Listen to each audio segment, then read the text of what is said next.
Bon, on est reparti, on va essayer de se lancer. Bonjour à tous, c'est bon, je suis de retour et je vous avoue que le retour est un peu compliqué. Parce que bon, on va pas se mentir, j'étais pas mal. C'est sûr que quand tu pars 10 jours en Islande et que tu dois revenir pour te retrouver derrière un bureau, derrière même là une caméra, ça fait un petit peu bizarre. Et en plus, faut retrouver la motivation, faut repartir de l'avant, faut se remettre derrière la caméra, se remettre à écrire des vidéos, c'est compliqué. Du coup, voilà, aujourd'hui comme d'habitude, on va revenir sur les films que j'ai loupés pendant que j'étais en vacances. Et je précise d'ailleurs qu'on devait parler de 6 films aujourd'hui, mais au final, on va pas parler de la grande aventure Lego 2, parce que j'ai eu la belle surprise de voir, et pas qu'à Paris, c'était visiblement un petit peu partout en France comme ça, mais la grande aventure Lego 2, en tout cas en semaine, ne proposait pas des séances après 18h. Et du coup, j'ai pas été le voir, mais bon, visiblement, on n'a pas loupé grand chose. De toute façon, quand on a vu le projet arriver et que Lord et Miller n'allait pas travailler dessus, ça pue un peu du cul. Et du coup, on va commencer, comme d'habitude, je vais garder mon petit coup de cœur pour la fin de vidéo, et on va essayer de se remettre dans le bain du coup. On commence par Vice, qui était le film que j'attendais le plus pendant que j'étais en Islande. Et en vrai, c'est pas un mauvais film, mais je suis assez déçu. Le film a reçu 8 nominations aux Oscars, et bon, quand je me penche un peu plus dessus, les 8 nominations, je les vois pas vraiment. Et c'est vrai que je vois peu de catégories dans lesquelles le film peut aller s'imposer. Les deux, les plus probables, ça sera peut-être le montage qui va apporter du rythme et de l'humour au film. Et du coup, même si le montage va aider au rythme du film, on va pas se mentir, ça reste, et j'ai pas envie de dire chiant, parce qu'en vrai, c'est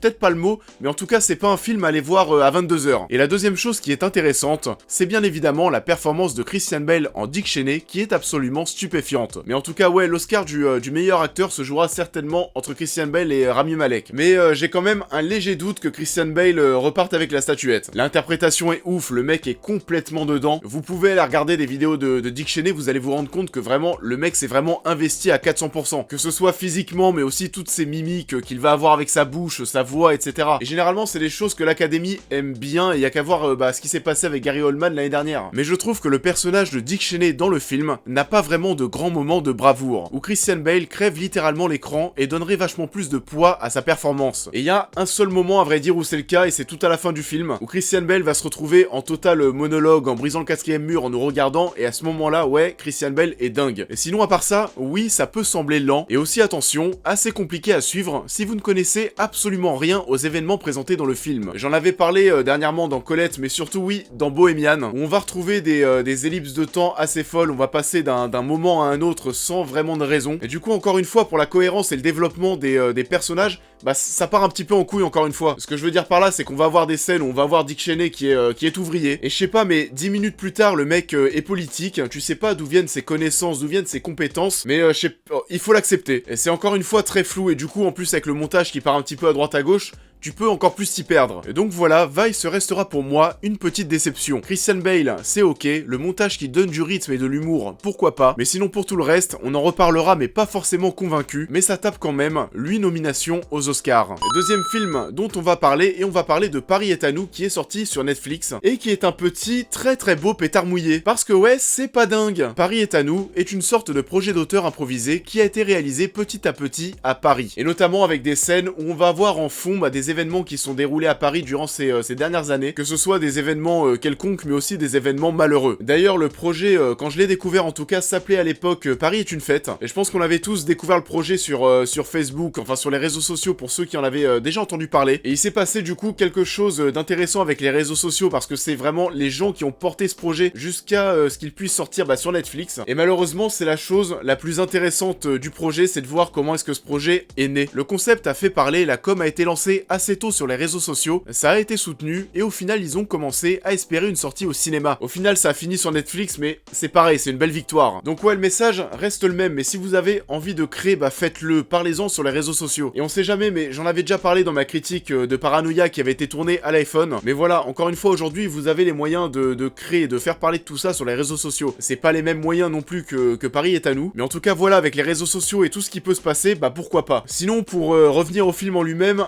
c'est 1h20 de film assez prétentieux, j'ai envie de dire. C'est vraiment, vous savez, le projet d'auteur qui se prend pas pour de la merde, qui est pas là du tout pour être grand public. Et justement, ça se veut porteur de messages pour notre génération, avec des métaphores qui sont parfois assez grosse sur la liberté, le fait de se noyer dans nos vies, etc. Mais non, et ça passe pas vraiment à cause du ton et du rythme du film. Et perso, je me suis quand même bien fait chier, alors que pourtant, bah, je suis totalement la cible. Mais ça ne m'a pas parlé, et c'est même pas ça en fait, c'est que le film n'a pas pu me parler. Il m'a pas parlé comme il aurait pu le faire, et je pense que vous serez pas mal dans ce cas. Paris est à nous est une grosse déception pour ma part, j'avais beaucoup d'espoir pour ce projet. L'éclosion et la naissance du projet restent intéressantes, pour le résultat final, c'est un non. On passe au troisième film, et on va parler de Si Belle Street pouvait parler. Alors Si Belle Street pouvait parler, si vous ne le savez pas, est le nouveau film de Barry Jenkins, réalisateur de Moonlight qui avait chopé l'Oscar du meilleur film à La La Land. Ce qui représente, si vous connaissez la chaîne, l'événement le plus triste de ma vie. Et du coup, c'est son nouveau film, et bizarrement, on n'en a pas trop entendu parler, il est vraiment arrivé en France, un petit peu sur la pointe des pieds. Et du coup, au-delà de tout ça, j'ai bien sûr aussi été voir le film pour voir la performance de Regina King, qui est en concurrence directe pour l'Oscar de la meilleure actrice dans un second rôle avec Bébé, et je vous dirai dans ma prochaine vidéo, en tout cas, qui, selon moi, chopera cet Oscar. Si Belle Street pouvait parler est un très beau film sur une très belle histoire d'amour. C'est une œuvre très touchante, les personnages sont vraiment tous touchants. On suit en gros l'histoire de ce jeune couple qui va se retrouver séparé lorsqu'Alonso va finir en prison, alors que, visiblement, il n'avait pas de raison d'y être. Et de l'autre côté, on a sa copine, on a Tish qui est enceinte de lui pour apporter du drama. Bon, en soi, là comme ça, y a pas grand chose d'original, mais le film réussit quand même à te captiver, à me captiver, grâce à son ton, à son ambiance et à ses personnages, encore une fois, qui sont tous très touchants. Les personnages et toutes leurs relations. Regina King est superbe, l'acteur qui joue aussi le père de Tish est très bien. Tout le monde est vraiment hyper crédible et ça fonctionne très bien. Mais parce qu'il y a encore une fois un mais, le film réussit à te captiver pendant 1 heure, mais la seconde partie du film, ça part un petit peu en couille. Ça part un petit peu en couille à cause de son rythme. On va se retrouver dans une deuxième partie de film en bouffant énormément de flashbacks, en ayant cette impression que le film n'avance plus, et pire que ça, qu'il n'a plus rien à raconter. C'est toujours un petit peu compliqué à gérer des flashbacks dans un film, parce que généralement ça sert, en servant du passé, à t'expliquer des choses qui se déroulent dans le présent ou potentiellement dans le futur. Mais là où c'est compliqué, c'est que parfois ça peut casser un petit peu le rythme qu'il y a dans le film. Parce que bon, si t'as un flashback qui va être trop long, bah ta trame du présent peut être ralentie. Et dans Si Belle Street pouvait parler, vraiment je pense que la deuxième heure du film, c'est 40 minutes de flashback, où malheureusement on n'est plus vraiment dans le délire, et on va commencer à lâcher petit à petit. Et c'est dommage parce que la première heure est vraiment super cool. Et je sais pas si vous l'avez encore en salle près de chez vous parce qu'il est sorti il y a pas mal de temps, allez le voir si ça vous branche, mais je pense que vous serez un petit peu comme moi. La première heure de film, c'est cool, la deuxième heure, c'est un peu dur. On passe à Alita Battle Angel. Alors déjà, ça va être très clair, je ne connais absolument pas le manga d'origine. Déjà même en général, les mangas, j'ai des connaissances assez basiques. Donc voilà, je connais pas Gum ou Gamnou, apparemment ça se dit comme ça. J'attendais pas forcément Alita, et à vrai dire la seule raison qui faisait que je pouvais attendre un petit peu le film, c'est que bah forcément c'est réalisé par Robert Rodriguez, et donc j'avais une petite curiosité. Et d'ailleurs encore une fois, je trouve ça fou qu'il n'y ait pas eu de communication sur Robert Rodriguez. Le film a vraiment été vendu comme par les producteurs d'Avatar et Titanic, et vous savez bien ce que j'en pense à chaque fois lorsqu'on en est à communiquer sur les producteurs. Même si oui, James Cameron a beaucoup travaillé sur le projet. Mais enfin bon, soit. Et je sais pas si c'est le fait d'avoir tout découvert durant la séance, d'avoir découvert cet univers, mais j'ai grave kiffé. Je veux une suite et j'espère qu'au box-office, ça va fonctionner. Un peu déçu de la réal et de la mise en scène de Rodriguez qui est quand même hyper aseptisée. Là, clairement, que ce soit lui ou un autre, on n'aurait pas vu la différence. Mais sinon, pour tout le reste, c'est une belle découverte. L'univers est intéressant, que ce soit la ville, le design des personnages, le motorball, tout est plutôt cool. Et les personnages aussi, d'ailleurs, bah c'est assez surprenant de retrouver Christophe Waltz et Mahershala Ali dans ce film. Dans ce genre de film du moins, mais en tout cas ouais, ça fonctionne de ouf. Mahershala Ali, et de toute façon qu'importe le rôle que tu vas lui donner, le mec a un charisme de dingue. Et donc ouais, bah pendant les 2 heures de film, et bah j'ai découvert un truc et j'ai vraiment envie d'en voir plus. C'est pas parfait, il y a plein de trucs qui vont être un peu concons. Les personnages qui parlent 10 minutes avant de se taper en mode je vais t'écrabouiller, etc. Bon, ça fait un petit peu enfant par moment. L'action et comment sont filmés les combats sont plutôt cool, on a des ralentis qui sont très stylés. Par contre, la mise en scène du motorball, c'est un peu le bordel. D'ailleurs, j'ai trouvé le sport un petit peu con. En tout cas, le vrai motorball, celui où ils vont vraiment finir autour d'une piste en train de tourner en rond et tu sais pas trop pourquoi. Surtout que le moment où on te présente le motorball, l'endroit où il s'entraîne, ça ressemble vachement plus à du basket. À du basket, ouais, en quelque sorte, avec du coup un panier des deux côtés, et c'est l'endroit où il faut mettre la balle. Et enfin voilà, c'est l'univers, c'est comme ça, mais perso, ça m'intéresserait plus de jouer à ça que de finir sur un circuit et de faire tout simplement des tours en tapant les autres. Et sinon oui, et on a vraiment pas besoin de le préciser, mais la 3D est totalement folle. On est à un level rarement atteint en termes d'effets spéciaux. Donc voilà, Alita, artistiquement, c'est vraiment top. C'est un film qui a un bon rythme, des personnages qui sont attachants, une histoire qui est pas forcément ouf, mais qui reste très sympathique, et j'espère qu'on y verra une suite. Et on va passer au petit coup de cœur. Il s'agit de Grâce à Dieu de François Ozon. Alors bon, déjà, entre Le Chant du Loup dont j'ai déjà parlé il y a quelques semaines et Grâce à Dieu, en termes de cinéma français, vous avez de quoi aller manger cette semaine. Et sinon, il y a des gens qui vont voir ça. Donc Grâce à Dieu, et j'ai un petit peu appris ça au dernier moment, parce que ça fait des semaines qu'il y a des avant-premières qui se déroulent un petit peu partout en France, mais ce film a failli ne pas sortir en salle ce mercredi, à cause de son sujet et de ses affaires sur le père Prénat qui a abusé d'enfants sexuellement, et qui est, attention, actuellement, mais alors vraiment actuellement, qui est en train de se faire juger actuellement. Enfin, l'affaire n'est pas finie, c'est en cours, et du coup, le film sort vraiment au bon moment. Grâce à Dieu est un énorme témoignage de 2h15 qui ne vous laissera pas du tout indifférent. Déjà de 1, oui, pour son sujet, mais de 2, parce que tout semble si réel que vous allez avoir naturellement pendant plus de 2 heures,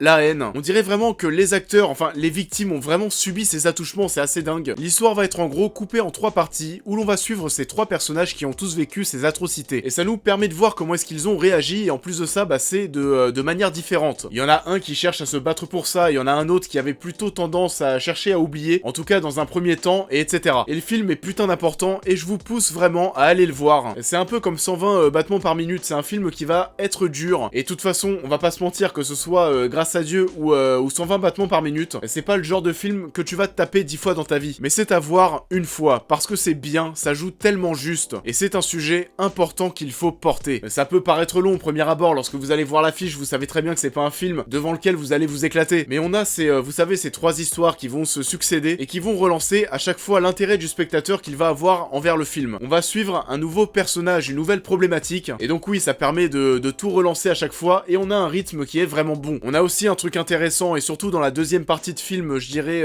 durant la partie de Denis Ménochet. Denis Ménochet, encore une fois, que je surkiffe, mais on ne voit plus le père Prénat à l'écran durant pas mal de temps. Genre des dizaines et des dizaines de minutes, mais je sais pas, son aura est toujours là. Mais ça fait quelque chose d'intéressant dans le sens où même si tu ne le vois pas, et tu ne l'oublies pas. Et c'est un peu le même état d'esprit qu'ont ces victimes, les gens qui ont vécu des choses en étant plus jeunes. C'est des choses où avec le temps, t'es un petit peu en train de t'écarter de tout ça, mais malheureusement, t'oublies pas. Et sinon, et c'est peut-être là où François Ozon a été intéressant, mais le film reste quand même très propre. Quand je dis très propre, entre guillemets, c'est que les scènes d'attouchement ont un petit peu été survolées. Dans le sens, on va pas vraiment te montrer tout ce qui se passe à l'écran. Le but, c'est pas de dégoûter le spectateur, de le choquer. Déjà que le sujet est choquant. Mais ouais, on reste plutôt dans l'imaginaire, on imagine ces actes, mais on ne les voit pas. Et du coup, c'est bien parce que le film ne va pas trop loin, et ne s'écarte pas vraiment de sa direction principale qui est de porter un message. Le film doit rester un énorme témoignage, et c'est ce qu'il fait. Et encore une fois, entre ça et Les Chatouilles qui est sorti dernièrement, si jamais malheureusement ça vous est arrivé, parlez. Grâce à Dieu est un film important, et je vous invite à prendre le temps d'aller ressentir ses émotions, c'est un message à porter. Et encore une fois, c'est assez perturbant, mais les acteurs sont vraiment habités par leur rôle. On y croit vraiment, et encore une fois, c'est assez rare de voir autant de justesse. Bon, en tout cas, voilà, c'était mon retour rapide sur ces films, et on est à jour. Et je rappelle encore une fois, et je vais le répéter dans pas mal de mes prochaines vidéos, mais j'ai enfin une page Utip, et je vous invite à aller retrouver le lien dans la description, et vous pouvez aller mater une pub de 30 secondes, et ça vous permet de soutenir gratuitement la chaîne. N'oubliez pas, comme d'habitude, de liker, de partager, de vous abonner, etc. De me dire dans les commentaires ce que vous avez pensé de tous ces films. Et nous, on devrait se retrouver pour les Oscars, j'aurai pas le temps de faire 2 vidéos, donc on va se retrouver soit lundi, soit mardi. Et je vais prendre un petit peu de temps ensuite jusqu'à Captain Marvel, parce que j'ai plein de choses à faire pour tout vous dire, que ce soit administrativement, où je suis en train de monter ma boîte pour YouTube, mais aussi, je sais pas si je l'ai dit, mais je vais bientôt déménager. Donc voilà, profitez de ce magnifique décor. Je ferai d'ailleurs peut-être une vidéo setup, pour vous montrer en gros dans quoi est-ce que je tourne depuis